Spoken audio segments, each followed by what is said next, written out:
That's my pops! That's my pops! R.I.P. Shell.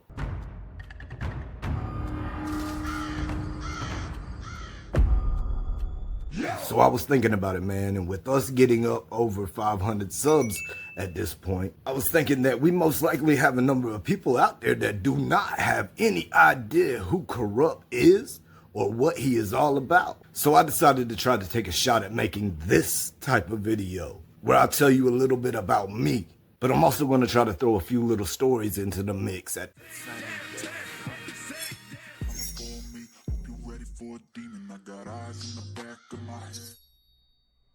Hey, yay, yay, yer! It's Corrupt, and we back. Let's go!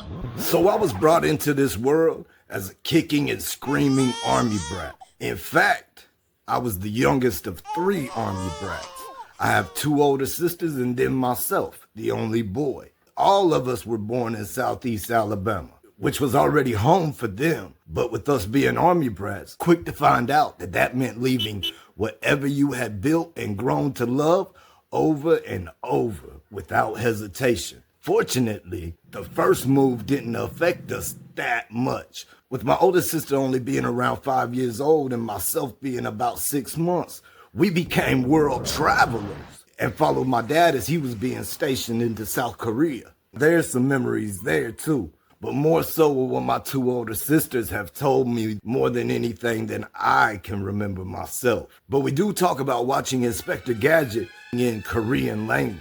One other funny story from that same time frame that my parents would tell you up to this date if they were allowed to. So living off base in Korea, my parents either decided to fully embrace the culture or rented a fully furnished apartment. I'm not sure. But either way, we had a dinner table that was very low to the ground. You know, that kind you sit on the floor and eat? That one. This night in general, we had eaten a good old American classic. Tacos, of course. And after all the food was put away and everyone was chilling, and the only thing left out on our small table was the Tabasco sauce. Now, I don't know who was supposed to be watching me at that moment, but being almost 18 months old, I guess I could move around well enough to get to what I could only assume was my baby bottle. What are you saying? You guessed it. It was the Tabasco sauce. Jeez. They said I was okay for about 2 minutes, but after that, I lost it. Fortunately, I was young enough to not remember it, but I have loved tacos and hot sauce ever since. It's all about that spice. So now you know my dad was in the Army, but while being in the Army, he was always a part-time pastor as well. There's a lot of stories in between these big gaps of time and these moves from state to state. Stories like the time that ended up with me getting beat because I woke up that Sunday morning and chose to try to dress like Crisscross rap group member to church that day.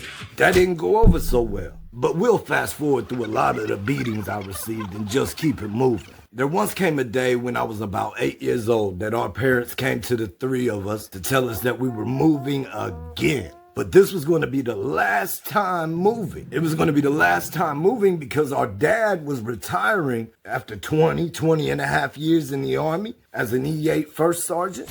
And we were all moving back to our home state of Alabama. Now, we didn't move directly back to where they had lived before in the 80s. We moved more near the area of the state that I was born in. After 9 or so years of difference, and it being 1993 now, it was a little bit different than imagined. But my pops had accepted his lifelong calling as being a full-time pastor of a great big church. But at the same time, on its good days, it only had 30-something people in it. Now, to his credit, at one point, he did get the attendance to over 330-something people consecutively, but everything comes at a cost, doesn't it? My dad was investing everything into the church. His time, our money, his energy, his love and affection, everything you could possibly think of. That was his pride and joy, his legacy, so to speak, or at least that's what it felt like. And while all of this was going on, my entire existence has started to change since moving back to Alabama. My dad was now around every day, but not really. The only time outside of church that it seemed like I saw him was when I would get myself into trouble and have to be punished. And before too long, I started hanging around and being influenced by the wrong types of characters. I figured, why not? I was finding family and guidance through these avenues. And at this point, I wanted to be everything that my dad was not. I had become the rebel. I had become the preacher kid rebel. But it wasn't only me. The cracks in my whole family were showing in multiple ways. My mom started having men coming to the church services just because they were interested in flirting with her, hoping someday that they could actually have a chance with her. What do you say? Which a whole lot of these things did end up into a whole lot of crazy mess transpiring. And best believe that there are a whole lot of stories that go along with those times too. See, it's really hard for me because while doing this, it triggers a lot more stories to the forefront of my mind. But I doubt many people want to sit here and watch a 4-hour video. So long story short, due to crazy events, my family was torn apart. My dad's church got overran, and his legacy, which he destroyed everything for, came crashing down on his head. I ended up being the last one left in the state of Alabama. The youngest, the only minor left out of all us kids, and yet the only one that was still there at 15. My mom ran off to Indiana, later to relocate and join my 2 sisters in Tennessee. My father and the lady who he would go to marry also ran off to Indiana. So there I was at 15 years old. And in my mind, I totally thought I was capable of taking care of myself. In reality, I spent almost 2 years running reckless and choosing to live a day-to-day lifestyle. During the process of living this way, my name and face was starting to be a little more known as time would pass, which in the long run is how my dad ended up getting back involved again. And would you believe this man actually tracked me down? I'm saying track me down. After doing some initial research, and he had pinpoint right where I was staying at that time, that he had tracked me down right to the trap house that I had been staying at. And at the point of his arrival, we were all slightly flustered and on point in that moment due to some actions that we had just taken part in. And there goes my pops, beating on the door. Now, I didn't see or know it was him until my homie opened the door real slowly. And there was my pops. My pops looks in.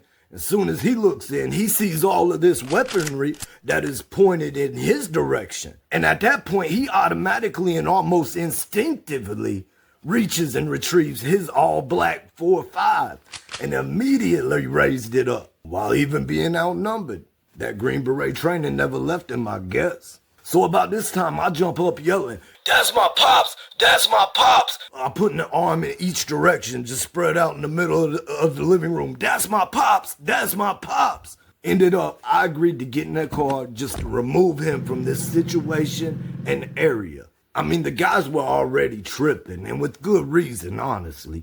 But that's what we did. We got in the car and we rode out. He was trying to do a whole lot of talking, man. And at the time, I wasn't trying to hear any of that talking, much less be doing any talking myself. I was just trying to get away from the area and get this thing sorted out. So he ended up taking me to this little sit down and eat restaurant. I forget what even place we went to, but we sat down, we ate, I ate a good meal. And ended up, we did do a little bit of talking, but I was still about living in Alabama. That's where I wanted to be. He's trying to talk me into Indiana. I'm saying no. I'm almost of age. Like I've been here. I'm gonna stay here. Well, we get done with the restaurant. We end up getting in the car, and that's the last thing I really remember. The next thing I know, I'm waking up, coming over the Louisville Bridge. And if you don't know, the Louisville Bridge is what separates Kentucky from Indiana.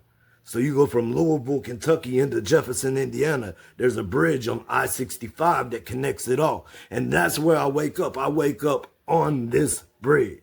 I'm saying I was 17 years old. I was almost 18, which would have basically made me an adult, technically. So legally, my dad had every right and means to come and legally abduct me. That's what it felt like to me at the time. Like I had been abducted and taken to somewhere that I had no intentions of being. Honestly, I was planning on heading right back to Alabama the very first chance that I got. But then came this call. My third day of being in Indiana. And there comes this call. And on the other end was my homie. And all I could hear was, "They just killed Shell, man. They just killed Shell." Now this is the retaliation that we were worried about and expecting the night that my dad had shown up beating on that same door at the same location where they had just got Shell. And it was at this point I started doing a lot of thinking. I was thinking about it all, or at least trying to, as much as I could compound and put together at that time and that age. I was trying to think about it all. While I was in Alabama, every day I had sat right there next to Shell. Every day, right beside her, with our backs turned to the bushes. The same bushes from where the shotgun blast came from. I was told about how the whole scene looked, and I'll spare you all the details on that.